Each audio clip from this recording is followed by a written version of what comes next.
सबको जय मसीह की। प्रभु परमेश्वर का धन्यवाद हो। एक वचन पढ़ेंगे और उससे सीखेंगे। उत्पत्ति 2 का 18 वचन। फिर यहोवा परमेश्वर ने कहा, आदम का अकेला रहना अच्छा नहीं, मैं उसके लिए एक ऐसा सहायक बनाऊंगा जो उससे मेल खाए। तो सबसे पहले देखेंगे आदम को परमेश्वर ने क्या किया है, भूमि की मिट्टी से बनाया है, भूमि की मिट्टी से रचा है आदम को। और आदम के लिए परमेश्वर किसको लेकर आ रहा है, स्त्री को लेकर आ रहा है। ठीक है, कहता उसके लिए अकेला रहना ठीक नहीं। परमेश्वर नहीं चाहते हैं कि आदम अकेला रहे या इंसान अकेला रहे। जो लोग भी जिनका भी शादी होने को है वो लोग ध्यान दें, चिंता ना करें, परमेश्वर आपके लिए भी स्त्री लेकर आएगा। परमेश्वर लेकर आया था, लेकर आएगा। बहुत से भाई, बहुत सी बहनें बहुत जल्दबाजी करते हैं और अपने हिसाब से चुनाव करते हैं, लेकिन हम विश्वास अगर करते हैं तो हम परमेश्वर के अधीन रहना है, परमेश्वर के समय का इंतज़ार करना है और अपने आप खुद चुनाव या सीधा बोले तो छांटना ऐसे नहीं काम करना है कि ये नहीं कि चर्च में आया और देखा कि ये लड़का ये लड़की, ऐसे नहीं। परमेश्वर हमारे लिए क्या करता है, इंतजाम करता है, क्योंकि इसके लिए भी किया है। तो उन बहनों के लिए, उन भाइयों के लिए एक संदेश है जो प्रभु पर विश्वास करते हैं, लेकिन वो अपने आप पहले ही क्या करते हैं, प्रभु की मर्जी के बिना अपने आप ही इधर उधर बहनों का, भाइयों का चुनाव करते हैं। ऐसी स्थिति में पछताना पड़ेगा। यदि आप शादी का समय हुआ है तो माता पिता के हिसाब से शादी करेंगे, प्रभु के दासों के हिसाब से शादी करेंगे। यदि माँ बाप विश्वासी नहीं हैं, प्रभु के दासों को ये बात बता सकते हैं। अगर आपके जानने में कोई भाई, कोई बहन या कोई आप सुन रहे हैं शादी ब्याह के लिए, तो आप हमें भी फ़ोन कर सकते हैं। हमारे यहाँ भी बहुत से भाई हैं, बहुत सी बहनें हैं शादी के लिए। और अगर वचन से होगा तो हम बिल्कुल शादी का आगे बात बढ़ाएंगे। उसके लिए हमारा नंबर 88 40 74 61 94 है, आप नोट कर लेना। बहुत कई वीडियो में हमने लिख कर डाला है, आप देख लीजिएगा। प्रभु आशीष दे, हम आगे बढ़ेंगे। अपने आप क्या नहीं करना, चुनाव नहीं करना। तो इधर हम देखेंगे अगर, तो परमेश्वर खुद नहीं चाहता है कि इंसान क्या रहे, अकेला रहे, उसका अच्छा रहना नहीं है। दूसरी बात, परमेश्वर कह रहा मैं उसके लिए एक सहायक बनाऊंगा। परमेश्वर ने हमें आपको एक सहायक दिया है, लेकिन बहुत सारे भाई, बहुत सारी देखते हैं जब शादी हो जाता है, बहुत से पति लोग अपनी पत्नी को सहायक के तौर पर नहीं, बल्कि उसको एक बुरा नहीं मानना, सीधा कहें तो चप्पल की तरह समझते हैं। जैसे चप्पल को जब चाहा तो पहन लिया, जब चाहा तो चप्पल को उतार दिया। ठीक है, प्रभु को यदि आप जानते हैं, नहीं जो लोग जानते हैं उनकी कोई बात नहीं, उनसे तो कुछ कह ही नहीं सकते। लेकिन अगर प्रभु को आप जान गए हैं तो परमेश्वर ने हमें जो पत्नी दी है, परमेश्वर पिता ने जो आपको पति पत्नी करके जोड़ा है, वो आप की सहायक है। आप बाहर काम करते हैं, बहनें घर पर काम करती हैं। ठीक है, और हम आपकी तो 8 घंटा की ड्यूटी है पुरुषों की, लेकिन बहनों की 24 घंटा ड्यूटी रहती है, वो ऑन ड्यूटी ही रहते हैं।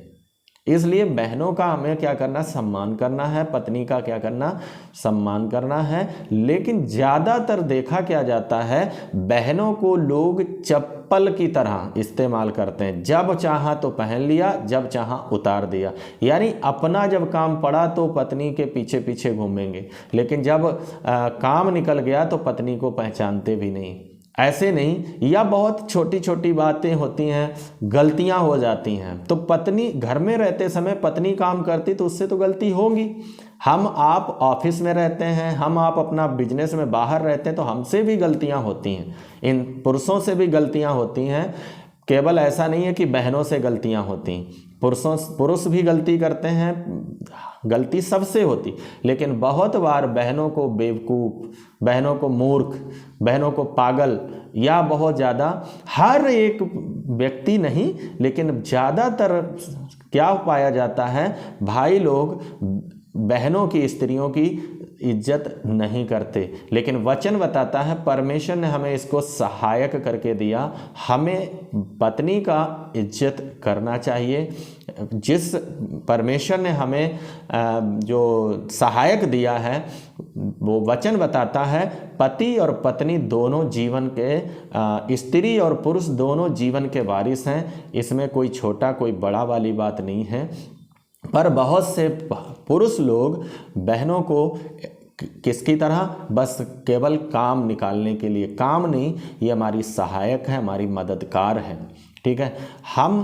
हमसे ज़्यादा कहीं काम बहनें करती हैं, ठीक है, पुरुषों से ज़्यादा काम बहनें करती हैं, स्त्रियां करती हैं। तो स्त्री को परमेश्वर ने सहायक करके बनाया है।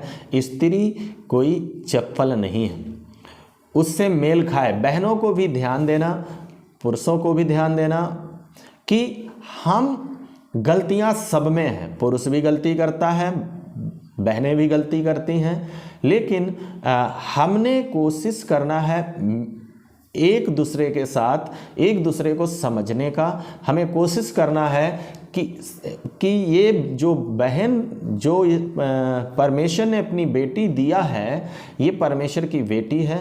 हमें ये समझना है कि ये भी किसी की बेटी है, और हम ये भी किसी की बेटी है, हमारे साथ, हमें परमेश्वर ने इसके साथ रखा है, तो हम इसका अपमान ना करें।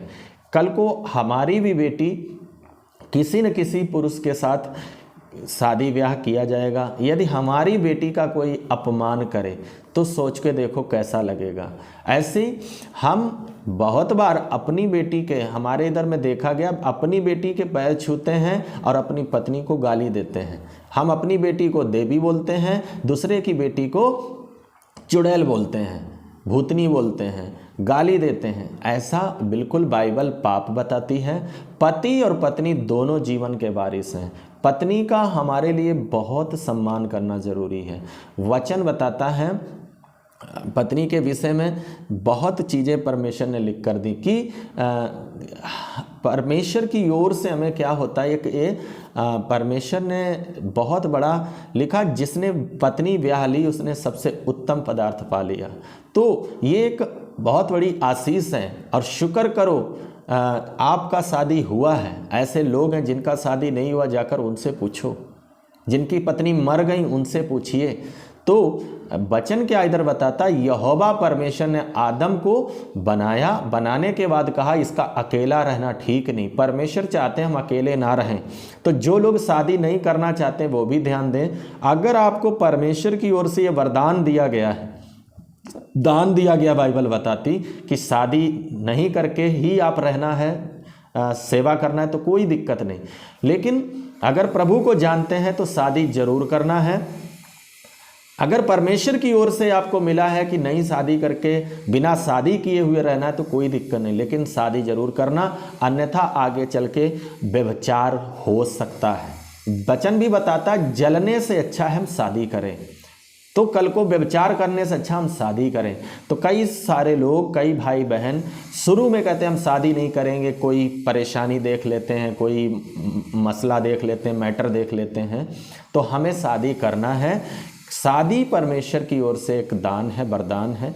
परमेश्वर का वचन बताता हमारे लिए बहुत आशीष का कारण है। लेकिन परमेश्वर ने अगर आपको रखा है कि नहीं बिना शादी किए रहना है, तो वो परमेश्वर की ओर से, तो वो अलग बात।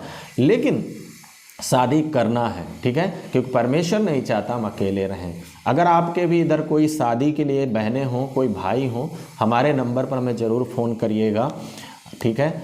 और नंबर लिख लीजिए 88 40 74 61 94। अगर आपके यहाँ कोई भाई कोई बहन हो शादी के लिए तो शादी, लेकिन शादी करते समय हमें बहनों को और भाइयों को एक विशेष बात ध्यान रखनी है, मसीह में करना है। ठीक है। आदम के पास जब परमेश्वर लेकर आ रहा हव्वा को, तो दोनों में बराबरी है। ये नहीं कि एक विश्वासी है एक अविश्वासी है, ठीक है। अविश्वासी में शादी नहीं करना है, क्योंकि पहली बात तो मैंने कई पास्टरों को, कई विश्वासियों को कहते सुना है कि भाई, सुना है मैंने और आपके नॉलेज में होगा, ऐसे लोग करते हैं। क्या करते हैं वो लोग? वो कहते हैं कि देखो, बिना विश्वास नहीं विश्वासी मिलता है, बिना विश्वासी में कर लो, घर में आएगा, जब आ जाएगा तो जब आ जाएगी बहू या आ जाएगा दामाद तो क्या कर लेंगे? विश्वासी बना लेंगे। पहली बात, यहाँ दो बात समझें। पहले नंबर तो परमेश्वर का वचन ये बात सख्त मना करता है, और नंबर दूसरी बात ये एक धर्मांतरण में आ जाता है, ये एक इल्लीगल है, गलत है। सरकार के हिसाब से ये लव जिहाद में भी आता है, मतलब गलत बात है। ये बिल्कुल वचन बताता है तुम अपनी समझ का सहारा ना लेना, ठीक है। परमेश्वर सीधा रास्ता निकालेगा, उचित समय पर भाई और बहन जो आपका शादी होने को है वो परमेश्वर आपके सामने लेकर आएगा। प्रभु के दासों को बताएं, हमें भी आप फ़ोन कर सकते हैं, ठीक है। अगर उत्तर प्रदेश से हैं तो आप हमें कॉल कर सकते हैं, बाहर से भी हैं तब भी कर सकते हैं। बस यही है कि हम एक दूसरे को समझेंगे, वचन से अगर आपका जीवन दिखेगा तो बिल्कुल हम आगे बात बढ़ाएंगे। तो ध्यान दें, हम इधर दूसरी बात, परमेश्वर का वचन बताता कि अविश्वासी और विश्वासी आसमान जुए में ना जुते हैं, ठीक है। एक विश्वासी है एक अविश्वासी है, कैसे उनमें बनेगी? ठीक है, सोच कर देखिए, एक अविश्वासी है एक विश्वासी है, ठीक है। तो ऐसी स्थिति में मेरी बहन, अगर आप ऐसे लड़के से शादी कर लोगे आज, जो विश्वास नहीं करता है, कल वो वचन नहीं जानता है, जैसे चलना चाहिए नहीं चलेगा, तो बहुत सारी प्रॉब्लम क्रिएट होगी। या मेरे भाई, अगर आप किसी अन्य जाति दहेज के कारण या सुंदरता के कारण कर लोगे शादी, लेकिन कल आपको बहुत परेशानी होगी। बाइबल बताती, बाइबल से हटकर हम जो भी काम करते हैं वो बहुत परेशानी देती है। अपना दिमाग ना लगाएं। हम एक घटना को देखेंगे इधर, अब्राहम और सारा। इनको, अब्राहम और सारा को परमेश्वर ने बोला था मैं तुम्हें बच्चे दूंगा, लेकिन अब्राहम और सारा ने जब बच्चा नहीं हुआ इनको, तो आगे चलकर उसकी पत्नी ने कहा अपनी दासी हाजिरा के पास जा और क्या कर, एक बच्चे को जन्म दे, मतलब एक बच्चा उसके द्वारा पैदा कर ले, ताकि क्या हो।